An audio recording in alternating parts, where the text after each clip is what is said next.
Alejandro, buenas Perfecto. noches. Hola, muy buenas noches. Mira, más que nada vamos a comenzar en esta noche dando agradecimiento a todas las personas que nos están escuchando, a quienes se hayan conectado en estos momentos. Estamos en este vivo con Camilo Camas. Camilo, cierto, es parte de la Fundación Cuide Chile. Sabemos, cierto, que la Fundación Cuide Chile nace como una fundación cuyo propósito es promover, proteger y defender los derechos que derivan de la dignidad de las personas y de su valor trascendente. También la defensa intrínseca de lo que es la familia como núcleo esencial de la sociedad. Camilo, yo, por lo que pude investigar y por lo que te conozco, sé que tú eres abogado de la Universidad de Chile, ¿no es Así así? es. Perfecto. Entonces, hoy día vamos a tener una visión más jurídica sobre algunos temas de importancia, algunos temas de relevancia. ¿Tú tuviste la oportunidad de ver el video que estaban realizando antes los muchachos acá? No, no lo pude ver. Ah, perfecto. Mira, nosotros vamos a apuntar un poco dentro de la conversación del día de hoy algunos puntos esenciales que son en base dentro de lo que es la contingencia nacional de este último tiempo.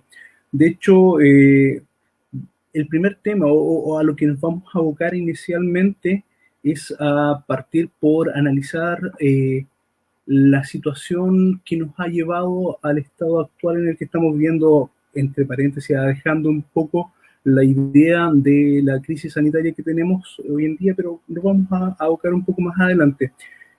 Principalmente apuntamos, cierto, a todo lo que son estos movimientos que hoy en día piensan, o estas personas, instituciones, y creen que se puede hacer gobierno desde la calle, a gente que piensa que las medidas que deben tomarse en el país deben ser a través del paro, que en nuestro país se debería legislar desde las molotov, que la violencia, la bravata en el discurso político es lo que debería instalarse y no salirse de la institucionalidad política que estamos viviendo como país. Así que, posterior a esa introducción, la principal cosa que me gustaría escuchar desde tu visión como jurista, como conocedor del derecho, es qué opinión te merece a ti, cómo se ha desenvuelto el sistema judicial en Chile respecto a de los hechos de violencia que han ocurrido en nuestro país desde el 18 de octubre pasado. A ver, mi opinión respecto del tema judicial es que se está viviendo un claro activismo judicial. O sea, los jueces han demostrado ser bastante garantistas dentro de todo lo que hemos podido ver, porque hay detenciones, pero estas detenciones después muchos quedan en libertad, con medidas cautelares que son irrisorias en muchos casos. Y Y no hemos visto que haya verdaderos sancionados en todo este tema. Por otro lado, hay casos en que efectivamente ya tribunales superiores no han podido más que reconocer que ha habido montajes porque han sido demasiado groseros las acusaciones y el montaje que se armaba en consecuencia de eso, como que en la estación Baquedano se había instalado un centro de tortura y cosas de ese tipo. O sea, ya fue el mismo Poder Judicial con jueces garantistas los que constataron que esto no era cierto. Pero en cuanto a lo que son el actuar de los violentistas tipo primera línea y todo eso, no se ha visto una real sanción ni un actuar judicial que vaya orientado a castigar estos delitos. Lo mismo creo yo que pasa desde el punto de vista de la fiscalía, ya que tenemos un fiscal nacional que es claramente de tendencia izquierdista. Por supuesto, mira, respecto a lo mismo, mira, ya entrando un poquito, yo no soy de quedarme con los temas, eh, me gusta ir al hueso, me gusta ir a lo duro. ¿Qué piensas tú respecto del actual sistema? O sea, hemos conversado, me manifiestas tú respecto a lo que nosotros tenemos en estos momentos. Nos enfrentamos, ¿cierto?, a un sistema judicial, a un sistema que ya está infiltrado institucionalmente a un nivel sumamente grande.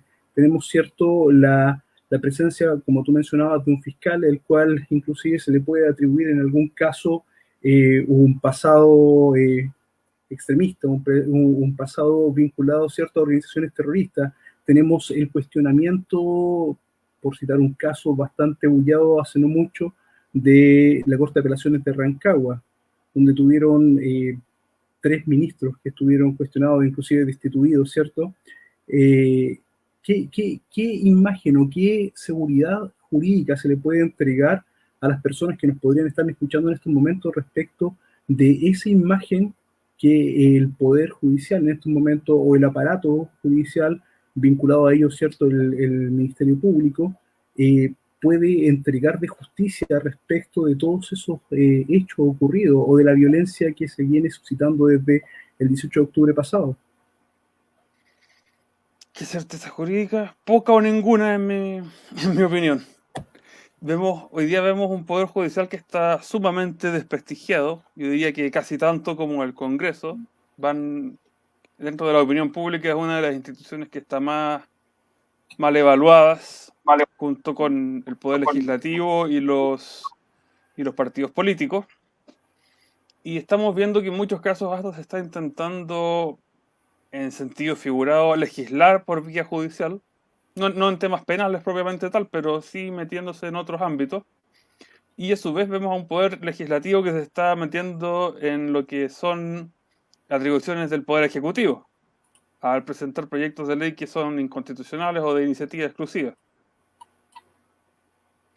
Entonces yo veo que el Poder Judicial se ve que no está cumpliendo la función que corresponde de ser imparcial, porque ya uno puede ver que en un caso sí se haya juzgado mal, dos, pero cuando ya empieza a ser una constante que se empieza a apreciar así de manera a simple vista, es que algo está pasando ahí y hay que poner atención a eso. Por supuesto.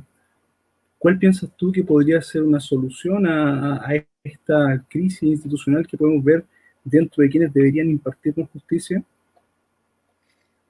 A ver, el Poder Judicial es bastante difícil de modificar, ya que los jueces son inamovibles, por un lado, una vez que han sido designados, salvo que ya hayan incurrido en este mal comportamiento, cometido delitos de prevaricación, etcétera, que ya son cosas más difíciles de que sucedan a nivel general. O sea, si un juez está haciendo su trabajo de una manera que no te gusta, no es suficiente como para que tú puedas expulsarlo. Y esto parte, por un lado, desde las bases del Poder Judicial. Habría que partir reformando lo que es la Academia Judicial, para que se formen buenos jueces y tener un gobierno, obviamente, que vaya a favor de hacer una reforma profunda dentro del Poder Judicial, quizá acoger a los jueces actuales que uno considere que están dentro de una posición garantista o realizando cierto tipo de activismo, algún incentivo para un retiro anticipado, porque destituirlos es una facultad que el presidente de la República no tiene, no puede hacerlo así, y cualquier reforma ya a nivel general tiene que hacerse por medio de ley, reformando el Código Orgánico de Tribunales y otros más que requieren altos quórum. No es tan simple como decir voy a ser presidente y voy a cambiar a los jueces, eso no se puede. Son reformas profundas, son lentas, entonces prometer que tú vas a solucionar esto en un mandato presidencial sería mentirle a la gente. Perfecto, entonces transparentemente nosotros les podemos señalar que cualquier persona que nos quisiese vender esa idea nos estaría dando un discurso falaz. Así es. Perfecto. Camilo, trayéndote un poquito más sacándote un poco tanto del mundo más jurídico, entrando un poco a conversar con las personas que nos pueden estar escuchando, me gustaría conocer cuál es tu postura o qué es la idea que te genera a ti el saber que los hechos de violencia que nuestro país experimentó desde octubre del año pasado afectaron directamente a la vida y a la labor de los mismos trabajadores a quien estos grupos se atribuían la vocería o decían representar. ¿Qué sientes tú o qué idea te genera esto al ver que los grupos que inician estas olas de violencia abanderándose por las causas populares finalmente terminan violentando, vulnerando y en muchos casos inclusive destruyendo parte de lo que es la vida de las personas a las que ellos dicen defender o proteger la causa a ellos.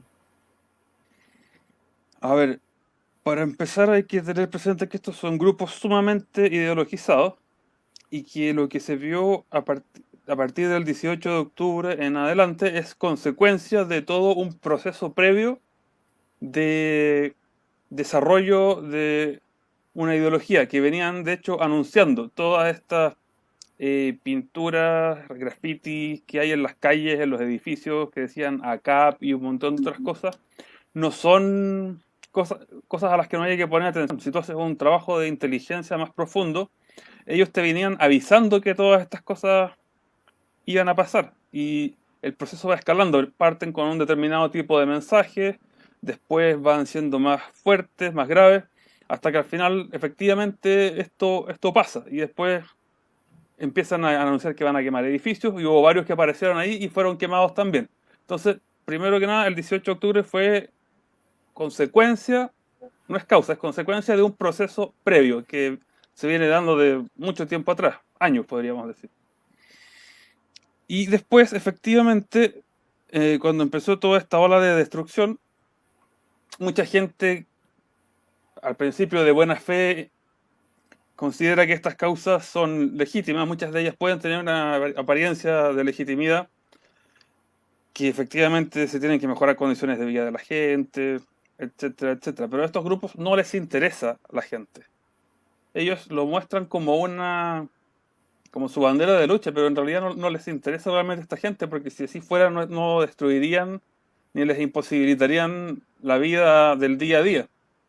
Estos grupos no son antisistemas, son asistemas, están fuera del sistema, no les interesa participar del sistema, ni de un lado ni del otro.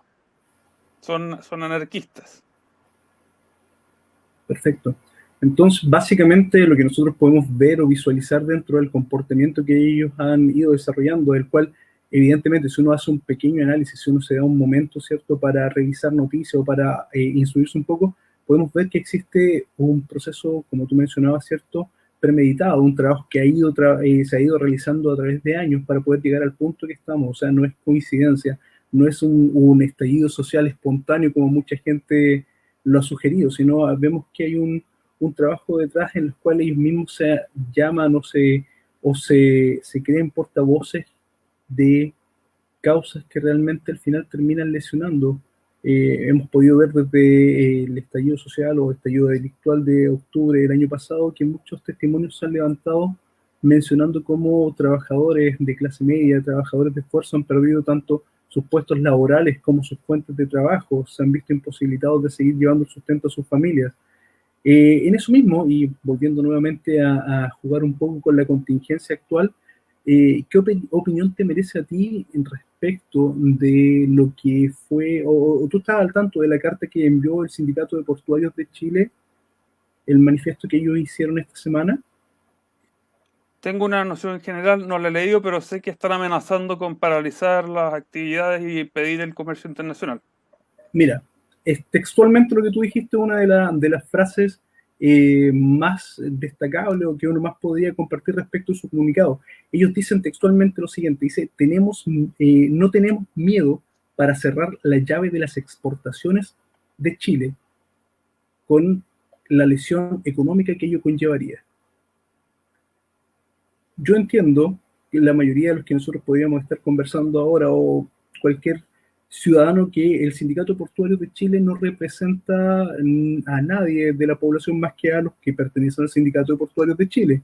Por consiguiente, ellos no podrían atribuirse la potestad para poder ponerle freno al comercio tanto de exportaciones como de importaciones al país. O sea, están amenazando y jugando con un discurso en el cual están poniendo en velo la posibilidad del desabastecimiento de nuestro país si no se cumplen las exigencias que ellos están requiriendo. Evidentemente, y a todos luces, eso carece de cualquier resguardo legal, carece de cualquier legitimidad. Pero, ¿qué piensas tú? De hecho, ellos están amparados o respaldados por lo que es el Partido Comunista. El Partido Comunista y Carmen Hertz fueron quienes hicieron llegar este comunicado, esta carta del Sindicato de Portuarios de Chile, con esta amenaza a la democracia, porque realmente una ley que se está en estos momentos discutiendo en el Congreso, que si bien ya pasó por la Cámara de Diputados y que se apronta para pasar a la Cámara de Senadores, no ha terminado de ser legislado. Estamos enfrentándonos recién a un proceso legislativo en el cual ellos vienen a poner las condiciones para que se legisle de determinada forma. ¿Qué opinión te merece a ti como conocedor del derecho o como persona nacional en enfrentarte a una amenaza así de un determinado sector de nuestro país? A ver, varias cosas ahí. En primer lugar, esto desde un punto de vista meramente jurídico, en un país donde el Estado de Derecho estuviera funcionando realmente, este tipo de cosas no estaría pasando. Hoy día tenemos un gobierno que no está gobernando, no está cumpliendo su principal deber, que es mantener el orden público interno dentro de la nación y dar seguridad a la población. Eso es lo primero. ¿Por qué? Porque por un lado no tiene carácter y por otro lado tiene miedo de todos estos organismos de derechos humanos y de los grupos de izquierda que los controlan. Por otro lado, tenemos porque a la primera salida de libreto la oposición le hace una acusación constitucional nuevamente. Y Claro. esta vez no van a estar estos parlamentarios díscolos que van a salvarle el pellejo al Ejecutivo. En segundo lugar, los sindicatos hoy en día no representan propiamente tal a los trabajadores. Yo diría que en la mayor parte de los casos, agentes o organizaciones fachadas, y ni siquiera tan fachadas ya, del Partido Comunista o de distintos grupos de izquierda. Entonces no cumplen la función para la que debieran ser creados, que es proteger los derechos de los trabajadores, lo cual no implica necesariamente que tenga que haber un antagonismo con el empleador. Eso hay países donde se ha entendido eso. Un sindicato debe proteger a sus trabajadores, pero para eso también tiene que cuidar la empresa a la cual trabajan. Y hay que reconocer que también hay malos empresarios que tampoco entran en la dinámica de la colaboración. Pero si ambas partes entendieran eso, la izquierda no estaría controlando los sindicatos. Y aquí surge una idea bien interesante que vi hace algunos días, creo que la semana pasada, en España, que el partido de Vox está anunciando un tema de crear un sindicato anticomunista, que en el fondo la idea es recuperar ese sector para que los sindicatos efectivamente no pongan en antagonismo al trabajo con el capital, sino que sean lo que deben ser, es decir, proteger a los trabajadores, pero a la vez que haya una colaboración mutua con la empresa, cosa que ambas partes salgan beneficiadas. Si tú me cuidas, yo te voy a cuidar a ti. O sea, partamos de la base que sin una empresa, el sindicato tampoco existiría. Exacto. Y bueno, y de hecho uno de los datos interesantes, a modo de salvedad histórica, haciendo un pequeño paréntesis, es recordar que en la mayoría de los países de tendencia ya más claramente comunista, los sindicatos no existen. Una vez Entonces, que los comunistas toman el poder, ya el sindicato que estaba en el sistema anterior cumplió su función y dejan de existir nomás. o sea, podemos sin temor a equivocarnos, sugerir de que aquí hay una clara instrumentalización de una institución y ya con esto nos vamos acercando bastante a un tema que ya no podemos evadir si ya estamos en este punto respecto de lo que ha ocurrido con el Colegio Médico de Chile. El Colegio Médico de Chile, si bien no es un sindicato, es un colegio, son instituciones relativamente similares, ha tenido una presencia o ha tenido una vocería respecto de la afiliación comunista sumamente grande dentro de los hechos ocurridos en el marco de lo que ha sido la crisis sanitaria que estamos viviendo hoy en Chile, eh, llegando casi a convertirse, en opinión de muchas personas, en prácticamente un partido político más. ¿Qué opinión te merece a ti o qué idea te genera a ti el hecho de que se haya instrumentalizado el colegio médico, conociendo cierto el respeto que tiene de la mayoría de la población la profesión médica y que se haya llegado al punto de ejercer opiniones sobre las políticas que está tomando el gobierno, siendo ellos solamente una asociación de profesionales de un rubro?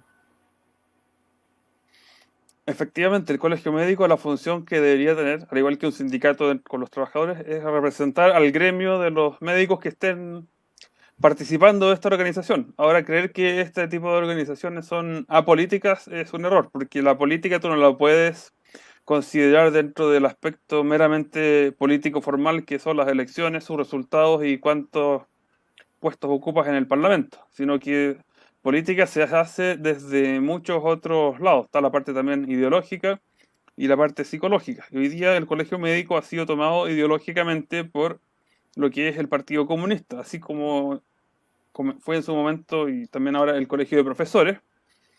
Está pasando exactamente lo mismo y vemos a su presidenta Isquia Siches que está haciendo un claro activismo desde esa plataforma.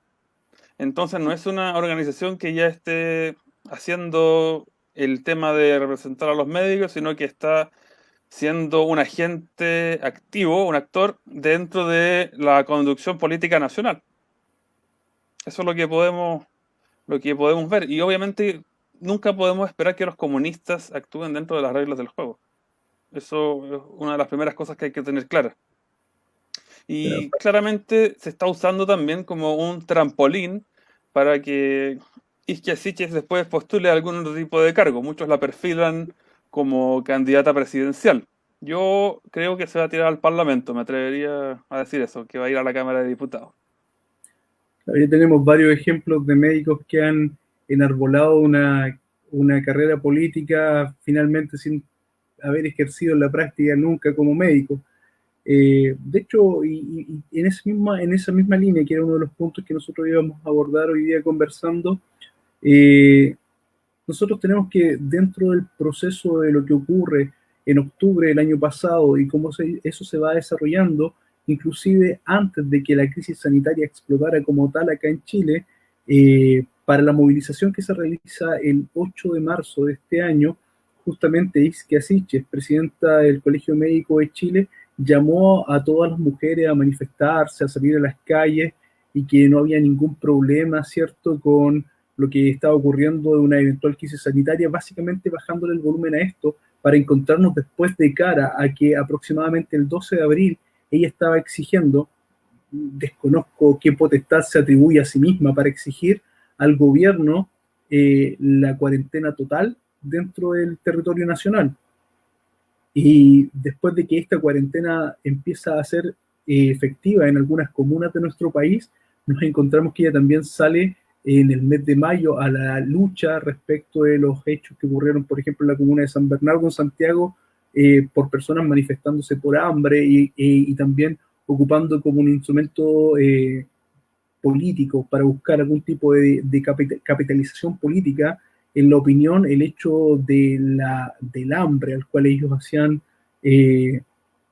alusión, de comenzar nuevamente con estas figuras que existieron en la época del 73 de las ollas comunes. O sea, si nosotros podemos parar un poco el análisis y darnos cuenta, ella como médico, irresponsablemente en marzo llama a las movilizaciones para el 8 de marzo, posteriormente en abril solicita una cuarentena, de hecho la exige, y en mayo nuevamente está hablando en cuanto a la crisis que estaba provocando las cuarentenas y que eso estaba matando de hambre a parte de la población. Entonces, nos presentamos frente a una situación en cual nos resulta sumamente difícil, y yo de hecho no logro vislumbrar cuál es la capacidad bipolar que tiene una persona, en este caso de una inclinación comunista, para ponerse cada mes en una postura distinta y muchas veces opuesta totalmente a la que había manifestado el mes anterior.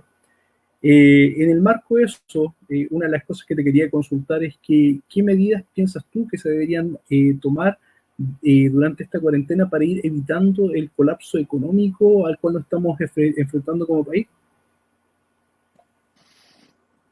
A ver, bueno, los comunistas y la izquierda nunca han sido consecuentes. Dice una cosa y después dice otra.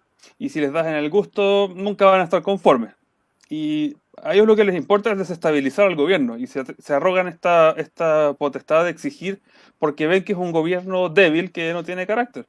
Por un lado, tenemos que entender también que la dinámica política hoy en día, lo que ha sido siempre vertical, o sea que hay un poder central que manda, hoy se ha vuelto una cosa horizontal.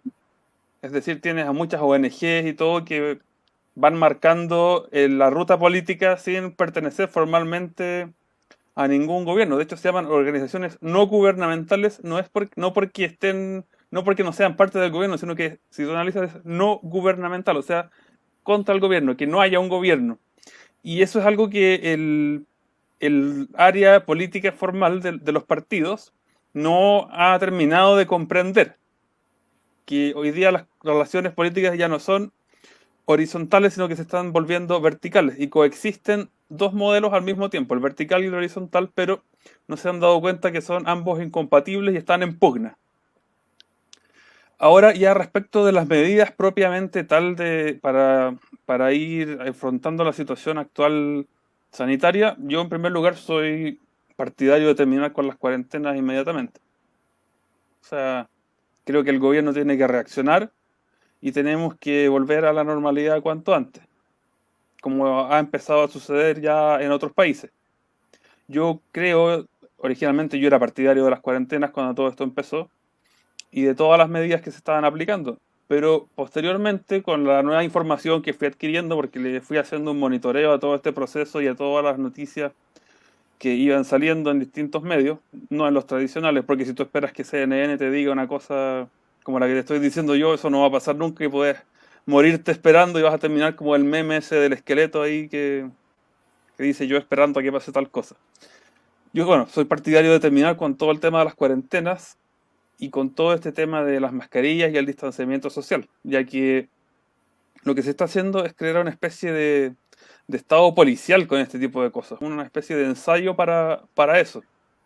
Hemos visto la estrategia comunicacional que viene desde las Naciones Unidas, ha coincidido en muchos casos con lo que se dice a nivel local. Por ejemplo, Isquia Siches dice que no vamos a volver a la normalidad hasta que tengamos una vacuna.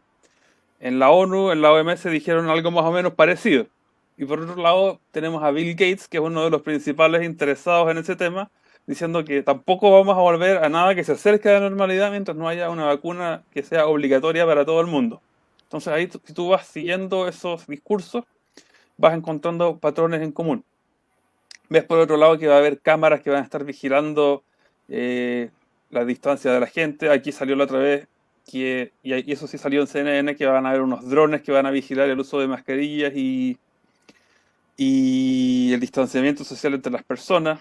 Salió en Mega Noticias también unos cascos inteligentes que el gobierno estaba analizando adquirir, que te medían la temperatura corporal según cómo andabas tú. Vas al supermercado y te analizan con esta pistolita cómo está la temperatura. Vas a la farmacia y te limpian las manos. Hay un montón de información que ha ido saliendo que dice que estas medidas no solo no funcionan, sino que pueden ser hasta contraproducentes. Ha habido políticos que han salido a nivel internacional diciendo esto, médicos que los denigran, los ningunean, los tratan de esto, lo otro, los callan, los silencian, los amenazan en muchos casos. Entonces, ¿por qué esta gente se arriesgaría a decir todo lo que dice, a poner en juego su reputación si no creyera que lo que está haciendo es lo correcto? Yo veo que vamos a una especie de tiranía sanitaria. Tú ves que otros países ya están relajando sus medidas, pero acá en Chile y en América Latina, en muchos lados, siguen siendo muy severos. Aquí tienes 2 permisos a la semana para poder salir.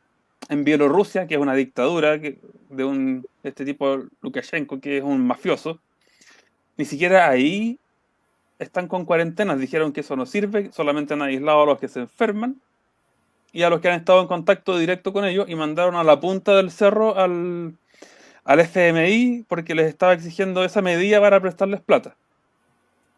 Tú ves, por ejemplo, actos masivos en Estados Unidos o en Rusia y ninguno de los asistentes está con mascarilla. Estoy hablando de paradas militares con un montón de gente. Está Putin ahí, está Trump, el público, los mismos militares que están marchando. Todos están haciendo una vida bastante más normal.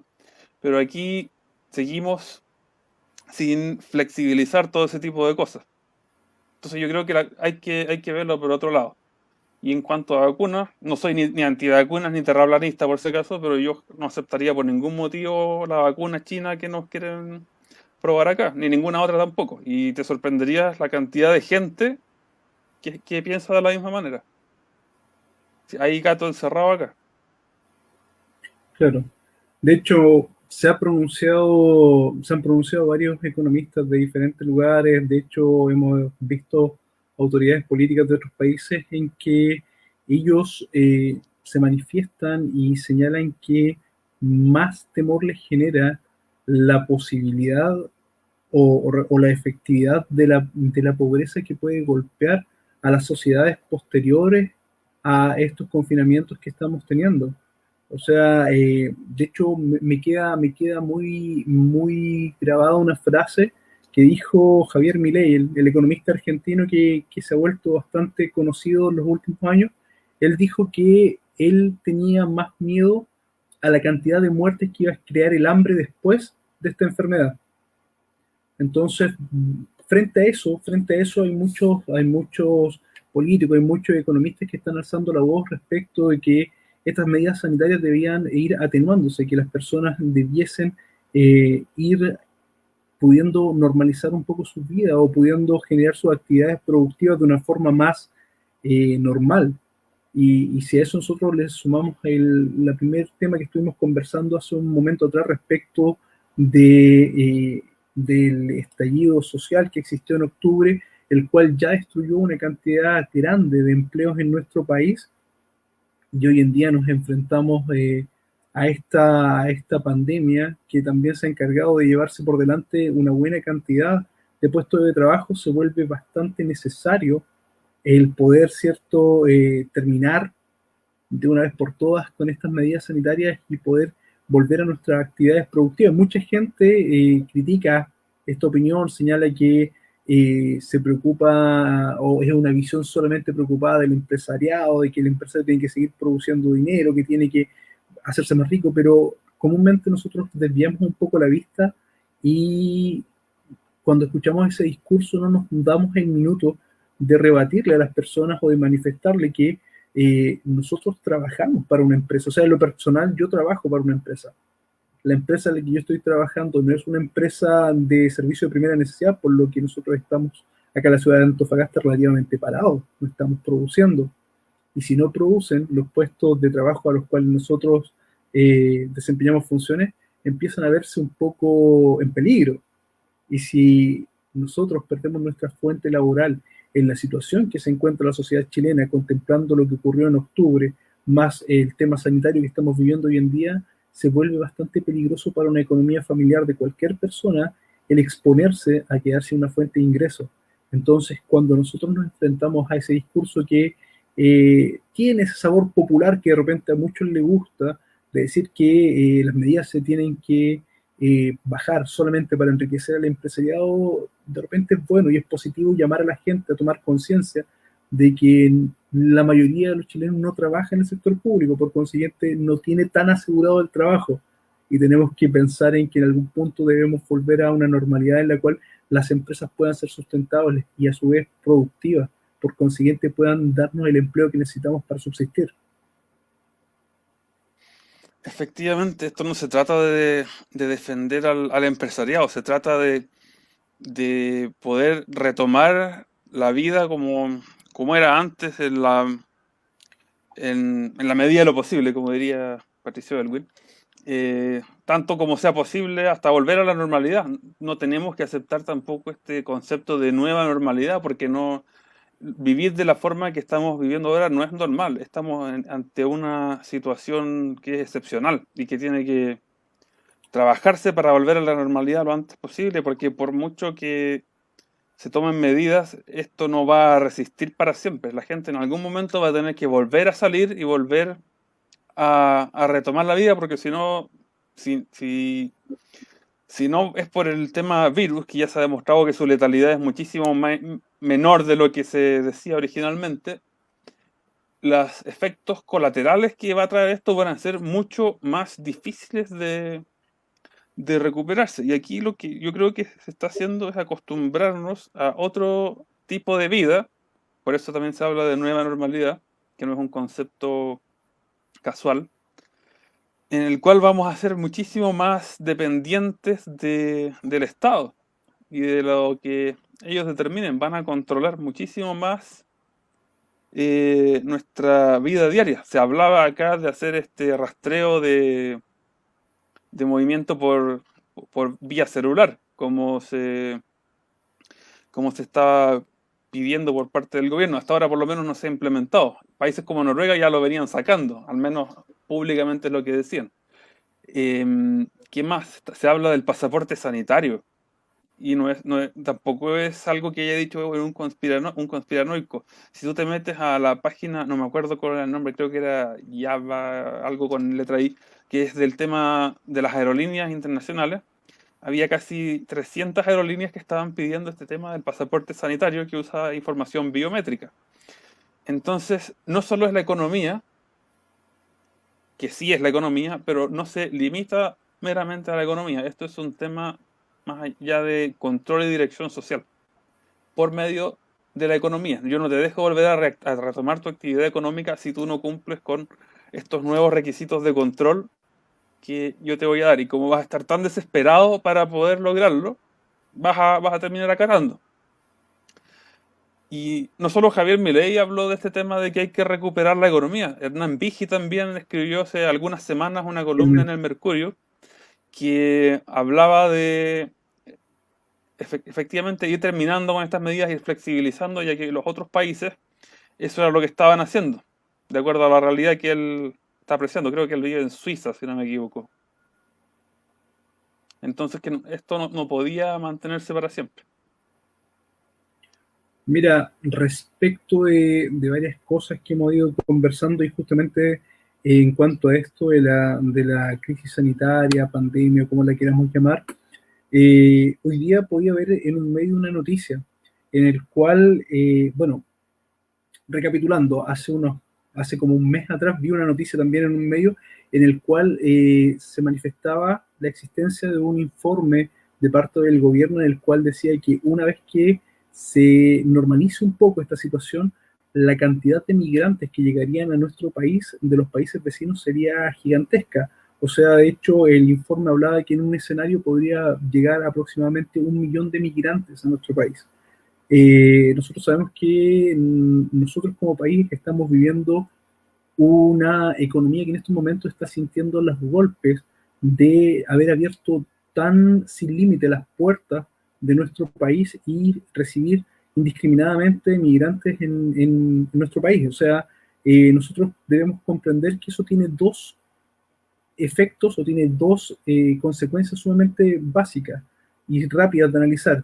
Cuando nosotros tenemos una cantidad grande de mano de obra barata que entra a un sistema como es nuestro país, como fueron los extranjeros que llegaron en grandes oleadas a Chile en los últimos 2 gobiernos que tuvimos, nosotros podemos ver que el costo de mano de obra comienza a bajar, puesto que hay mucha oferta de mano de obra, de trabajadores buscando empleo. Por consiguiente, los sueldos comienzan a bajar a nivel país. Y por otro lado, nos vemos enfrentados a que la existencia de tantas personas que entran de golpe a este ecosistema que nosotros tenemos en Chile, económico y social, genera la demanda de bienes inmuebles para poder vivir. Entonces, el costo de la vivienda se encarece. Nos enfrentamos entonces a esos dos factores, que por recibir tanto personal extranjero o tantas personas extranjeras a Chile, por tanto migrantes, nosotros vemos que nuestra economía se impacta bajando los sueldos de los profesionales, los sueldos de las personas no profesionales, los sueldos del calificado y del no calificado comienzan a caer porque tenemos muchas personas que están buscando esos puestos de trabajo y por otro lado tenemos que las viviendas comienza a subir altamente. Eso según un informe que se publicó aproximadamente hace un mes atrás, si no me equivoco, en el Mercurio. Ahora, hoy día yo podía vislumbrar en un medio de comunicación y se presentaba una noticia de una cantidad enorme de gente haitiana fuera del consulado de Haití en Santiago. Y uno de los comentarios que mucho se repetía en la noticia era: ¿y dónde está el servicio jesuita migrante? Que es uno de los principales patrocinadores de esta causa. O sea, uno de los mayores grupos o ONG, como tú decías hace un rato, que más promovió la causa de migrantes a Chile fue el servicio Jesús de Migrante. Nosotros acá en Antofagasta es una ciudad donde muchos extranjeros han llegado y hemos visto cómo eso afecta, ¿cierto?, a los sueldos que perciben los nacionales y también el costo de la vivienda. ¿Qué piensas tú o cómo crees tú que Chile está preparado para afrontar una eventual migración de 800.000 a 1 millón de extranjeros que vendrían a golpear la puerta previa a que esta crisis sanitaria comenzara a atenuarse? Porque se dice, ¿cierto?, que pese a que nosotros nos quejamos de la calidad de salud que tenemos, nuestro sistema de salud es mucho mejor que los de los países vecinos. Uno de los motivos por los cuales mucha gente posterior a esta crisis decidiría migrar a Chile. ¿Cómo piensas tú que podríamos enfrentar eso? ¿O si Chile está preparado para recibir nuevamente una inyección tan potente de migrantes en el país? Para empezar, ¿O esto se transformaría en el colapso definitivo de nuestro sistema de salud, nuestro sistema educacional, nuestro sistema de vivienda, y sería un golpe final a nuestro modelo que ya en este momento está fragmentado? Chile no está preparado para recibir esa cantidad de migrantes. No, no estaba preparado para recibir la cantidad de migrantes que llegaron previo incluso al 18 de octubre, lo que llegó con el gobierno de Bachelet y a principio de este gobierno. Eso ya vino a precarizar y deteriorar mucho la situación económica en que se encontraba la gente en ese momento. Ya empezó a colapsar el sistema de salud, se les daba preferencia en estas atenciones, también en lo que era educación para sus hijos, estuvieran legales o no, y todo eso en primer lugar, eso ya los afectó. Luego viene el 18 de octubre y ya con este empleo que estaba afectado por la cantidad de migrantes, especialmente en los casos no calificados, se ve empeorado todavía más, ya que se perdieron creo que unos 300.000 empleos con toda esta ola de destrucción. ¿Qué viene después? Esta pandemia que pone todas estas medidas restrictivas y hace que la gente pierda todavía mucho más empleo. O sea, no sé en cuánto irá efectivamente la cantidad de gente desempleada, ya de ir en los 2 dígitos, en forma extraoficial por lo menos. Y nos están diciendo que ahora, post pandemia, cuando ya se haya vuelto a la normalidad el próximo año, va a llegar una nueva ola de migrantes. O sea, yo no sé en qué están pensando que van a aceptar todo eso. Y para eso están legislando con esta nueva ley de migración, que es prácticamente una copia en el contenido de lo que fue en su momento el pacto migratorio que nos firmamos. Que aunque lo hubiéramos firmado o no, da lo mismo porque no es una fuente de derecho internacional. Jurídicamente no es vinculante.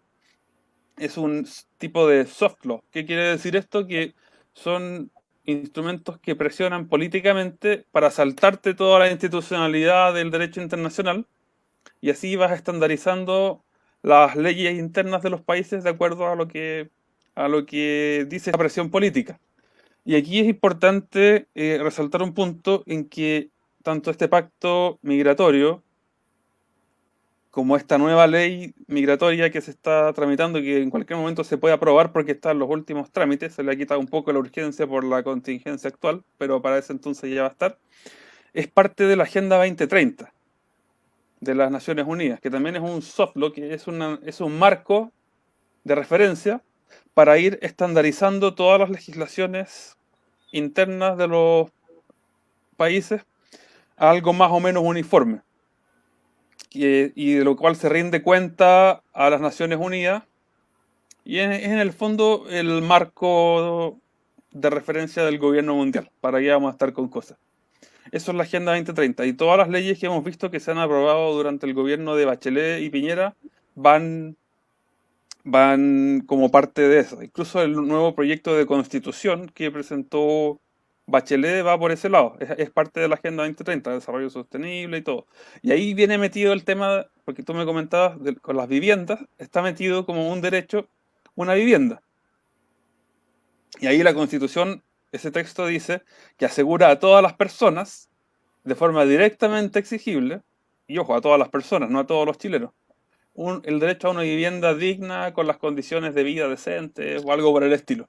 Entonces, ¿qué va a pasar? Vamos a tener toda esta ola migratoria que en números conservadores son por lo menos unos 200.000 y ya haciendo proyecciones más reales, pueden ir desde los 500, 800 hasta 1 millón de personas que pueden llegar.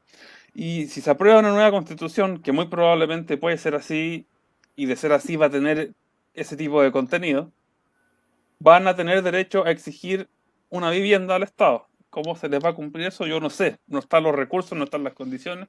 No están las condiciones para actualmente darle una vivienda a todo el mundo y ni siquiera estaban para dársela antes de que llegara la primera ola migratoria. Entonces ahí se va a generar un nivel de frustración y de conflicto que ni te digo. Entonces, y además se le va a dar prioridad a los extranjeros, porque se los considera un grupo vulnerable y era lo que se estaba haciendo actualmente en materia de salud y de educación. Tú ibas a darte una vuelta a los CESFAM y conversabas con la gente y efectivamente la prioridad la tenían los extranjeros.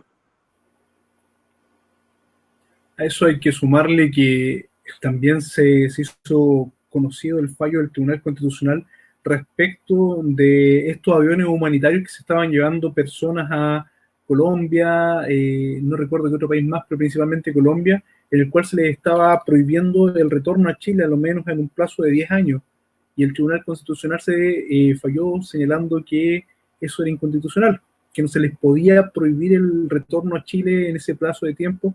Entonces nos vemos nuevamente enfrentados a parte también de lo que estuvimos conversando o analizando al principio, a ver cómo está infiltrada la institucionalidad chilena y abanderada con ciertas ideologías, las cuales nos dejan vulnerables a nosotros los chilenos y nos hace muchas veces preguntarnos cuál es el objetivo de vulnerar tanto los derechos y la seguridad que tenemos nosotros como nacionales para dejarnos en una posición en la cual ser chileno pasa a ser un problema más que un sentimiento del cual sentirnos orgullosos.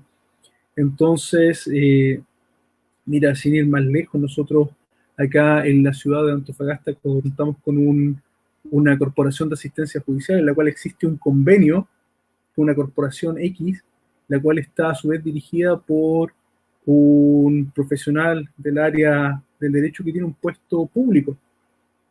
Y él justamente está abanderadísimo por la causa migrante acá. Entonces nos damos cuenta cómo gente que después está en los tribunales defendiendo a delincuentes está apoyando esta misma causa. Mira, estamos acercándonos ya aceleradamente al cumplimiento de esta hora que nosotros íbamos a poder conversar. Se nos está quedando un poquito en el tintero, así que vamos a tratar de abordar respecto a tus opiniones generales sobre la ley para la posibilidad del retiro del 10% de la AFP. Es una ley que ha tenido bastante controversia. De hecho, cuando conversamos sobre la carta del Sindicato de Portuarios de Chile, esa carta la enviaron justamente con motivo de esta ley. Nosotros, dentro de todo lo negativo que puede tener esta situación sobre el 10% de la AFP, una de las pocas cosas positivas que podemos rescatar de ella es que con ello se demuestra claramente que las demandas sociales con las cuales se inició todo este proceso en octubre, una de ellas muy importante que era el término o la modificación del sistema de pensiones, se puede hacer sin necesidad de llegar a tocar una constitución política como la que tenemos hoy en día. Entonces es interesante, y quizás el único punto que yo puedo rescatar de esta situación es demostrar que no era necesario, no es necesario el cambio de constitución para producir los cambios reales que la gente sostiene o manifiesta que son las necesidades sociales del Chile actual. Así que te quería consultar tu opinión, tu parecer respecto de toda esta iniciativa legislativa que ya sabemos que está por entrar a segundo trámite. Así que me gustaría saber, antes de que se nos acabe el tiempo, cuál es tu sentir al respecto. A ver, efectivamente hoy día para modificar el proceso político ya no tienes que cambiar las leyes, porque lo sacas del ámbito meramente formal y das la lucha a nivel ideológico, que por defecto después va a cambiar el aspecto político formal. Entonces, con esta presión horizontal de los grupos que no son institucionalizados, efectivamente tú logras que al final se formalice las demandas que ellos quieren, que es destruir el sistema no solo de pensiones, sino que el sistema en general en el cual vivimos. En cuanto al tema de pensiones propiamente tal, es efectivamente uno de los puntos que se exigían en estas demandas sociales, que en realidad son demandas de un grupo de vanguardia, son estas minorías ideologizadas las que van dirigiendo los procesos y las masas actúan por defecto. Y claro, estamos viendo un posible principio del fin del sistema de AFP. Efectivamente hay gente que puede necesitarlo mucho, incluso, por ejemplo, no sé, a mí me vendría bastante bien ese 10% en este momento, no te lo voy a negar. Pero tenemos que tener presente que esto no se reduce ni está acotado a este retiro puntual ni excepcional por la situación que estamos viviendo. Aquí lo que está en entredicho es el actual modelo de pensiones, que es lo que han confesado personas como Boric y otros, que es lo que quieren terminar. Y esto es solamente el primer paso. Y ellos no se van a quedar tranquilos ni conformes con esto. Van a ir por más, porque mientras el gobierno más ceda, más van a ir exigiendo. Hasta que finalmente nos pongan este sistema solidario de reparto que no es más que romanticismo barato, porque no se sostiene. Ya se ha demostrado en el tiempo que no se sostiene y por eso fue cambiado. Ahora, la capitalización individual no necesariamente tiene que ser por AFP o exclusivamente por AFP. Puede haber una apertura a otros mecanismos, qué sé yo, ahorro en un banco, nuevas posibilidades de ahorro individual y obviamente mejorar la situación laboral de la gente para que pueda cotizar bien y mejor. No sé, hay medidas que uno habla de subir la edad de jubilación o cosas como esas, son súper impopulares, se te tira todo el mundo encima. Pero efectivamente hoy día la esperanza de vida se ha elevado y la gente vive más y envejece más despacio también. Entonces, son cosas que tienen que analizarse. No te voy a decir que hay que aumentar la edad de jubilación. Quizá podría hacerse de forma voluntaria, no sé, no tengo ahí todas las respuestas. Quizá cotizar un poco más. Pero sí mejorar la situación laboral de las personas para que puedan tener al menos una estabilidad en su situación previsional. Quizá también mejorar el aporte de pilar solidario del Estado, partiendo por darle más a las personas que ganan menos, y ahí ir haciendo una especie de, no sé, por tramos a nivel progresivo, mientras menos gana usted, yo como Estado más le voy aportando, hasta que ya de cierto nivel para arriba ya no sea necesario hacer eso. No sé, estoy pensando en voz alta, pero son ideas que se me ocurren como para poder mejorar el sistema de pensiones. Hacer que los que administran esto respondan en cierta medida por las pérdidas, porque tengo entendido que eso se fue eliminando con el tiempo. Incluso si tú ves las actas de cuando se discutió esta reforma al sistema de pensiones, las actas ahí de la comisión que hizo esto en el gobierno militar, hay constancia expresa de que Pinochet tenía bastantes reparos con esta reforma al sistema porque temía que efectivamente, no en ese momento, que el sistema era bastante más decente como se planeó originalmente, yo creo que habría que volver un poco para allá y abriendo otras posibilidades. Él tenía miedo de que pasara lo que hoy en día está pasando, que el sistema se fuera corrompiendo tanto por presiones de un lado como por la corrupción política y que pasara la situación que tenemos hoy. Sí, es cosa de ir a meterse, buscar las actas y ponerse a leer eso. Está ahí. No, y efectivamente, como tú mencionas, el año 1999, en el gobierno de Eduardo Frei, con la ley 18.137, se creó un concepto sumamente interesante respecto de la AFP, se creó la rentabilidad negativa. Si tú vas por definición a cualquier diccionario, rentabilidad son el fruto que te produce el tú poseer algún bien. Entonces, rentabilidad negativa es ridículo, pero se Un creó en el eufemismo para gobierno. pérdidas. Exactamente, y la rentabilidad negativa es lo que nosotros conocemos como el traspaso de la pérdida, de la mala gestión que genera una administradores de fondos de pensión al ciudadano.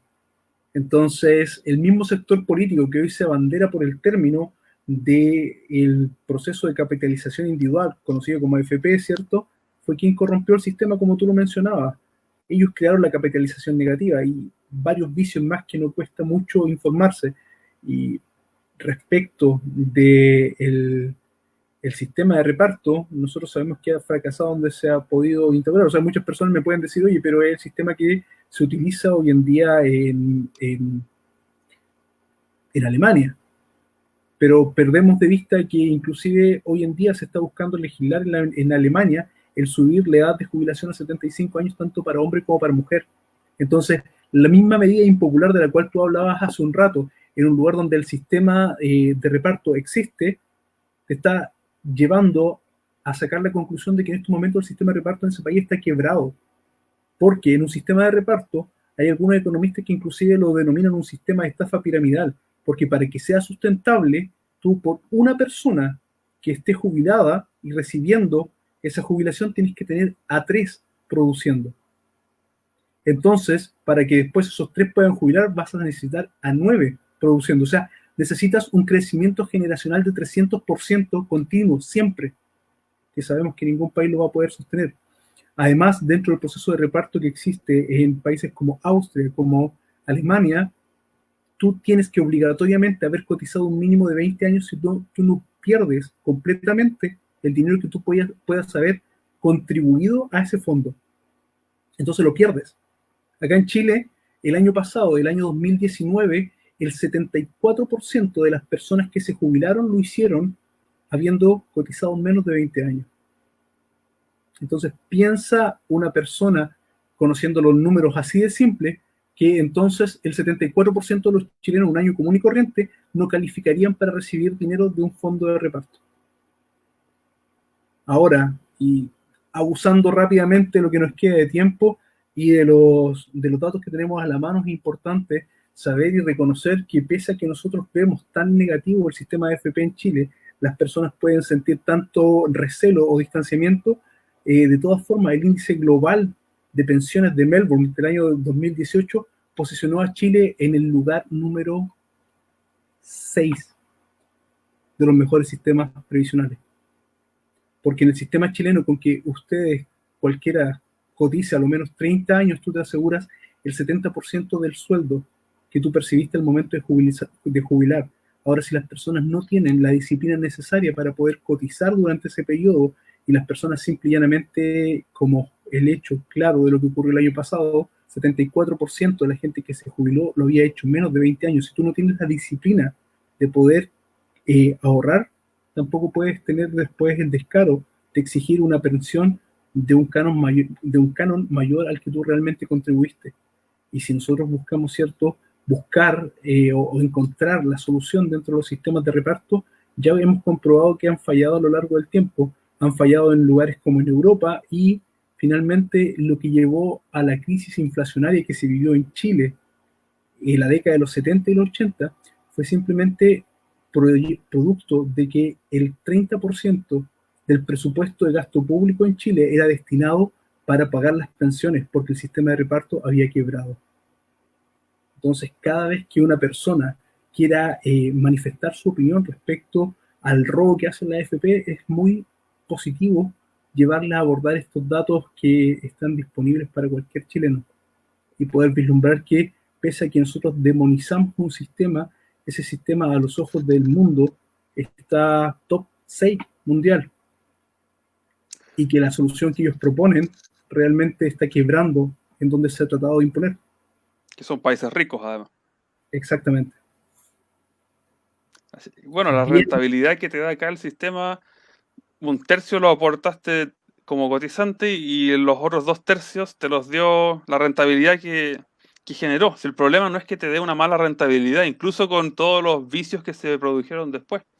El problema es que los sueldos no son lo suficientemente buenos y vas a tener una pensión baja, eso no se puede negar. O a lo mejor no fuiste lo suficientemente disciplinado, o hay gente que también cotiza por el mínimo, pudiendo quizás hacerlo por más. Entonces, esas Mm. cosas no se dicen. La gente no quiere muchas veces una explicación racional del problema, sino que quiere un villano al que culpar y odiar, y cualquier cosa que falle en otorgarles eso no la van a aceptar. Camilo, mira, te agradezco mucho el poder haber estado con nosotros, el tiempo que tú has dedicado de interrumpir tu vida familiar o lo que tú hayas programado para esta noche de sábado. Agradezco también a todas las personas que pudieron estar con nosotros, que estuvieron comentando y que han estado viendo esta conversación que hemos podido tener con Camilo Camas. Pero en virtud del tiempo ya se nos ha acabado la hora que habíamos programado, así que te agradezco sinceramente la oportunidad de conversar contigo, las ideas que hemos podido intercambiar y poder también ir tratando de calar un poco más dentro de las ideas que tienen las personas dentro de nuestro país y tratar de corregir de repente vicios que nosotros podemos vislumbrar que pueden ser fácilmente subsanados con un poco de conocimiento y deseo de informarse. Así es. Yo te doy las gracias a ti, Alejandro, por la invitación y un gusto, como siempre, estar aquí conversando con ustedes de Acción Republicana Antofagasta. Camilo, muy amable, te lo agradecemos. Vamos a terminar entonces, en virtud del tiempo, esta transmisión.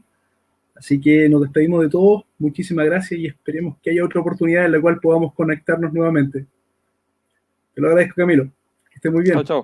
Gracias. Hasta luego.